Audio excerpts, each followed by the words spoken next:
All right. I think a lot of football fans need to understand that there is a difference between being a dribbler and being a skillful player. All right. Somebody can be very skillful, yet not that a good dribbler. All right. You doing skill does not translate to you being successful in your dribbles. All right. Neymar Jr. is a very skillful player. Everybody knows that. And he loves to attempt lots of dribbles. We love him for that. That is what we know him for. All right. But him being very skillful does not mean he's a better dribbler than Eden Hazard. Except you don't watch football. Of course, Neymar Jr. is a much more popular figure, footballer than Eden Hazard. But Eden Hazard, statistically, it's there that Eden Hazard is a better dribbler than Neymar Jr. Apart from the statistics, if you watch their games, if you watch Eden Hazard in games and you watch Neymar Jr. in games, it is very easy for you to know that Eden Hazard is a better dribbler than Neymar Jr.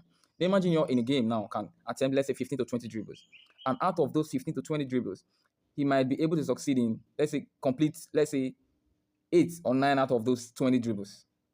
He attempts a lot of dribbles. That is Neymar Jr. But Eden Hazard, on the other hand, does not attempt dribbles unnecessarily. If he attempts 10 dribbles, there's a high chance that he will complete 9 or 10 out of those dribbles. There's a very high chance that he will complete 9 out of 10, or even the 10 of those dribbles. That is how good Eden Hazard was. If you watch the game against Belgium, between Belgium and Brazil, Eden Hazard attempted 10 dribbles in that game, and he completed all the 10. In that same game, Neymar Jr. attempted, I think, about 17 dribbles, and he could not even complete up to 7 or 8. That is what we are talking about. Now, there are some players like Lionel Messi now. They are not very skillful. Players like Messi, like Hazard, they are not very skillful. They don't do a lot of skills, but they have their way of getting past players. All right, that is the most important thing. Your ability to complete your dribbles, that is what counts. It's not about how many times you attempt to get past players.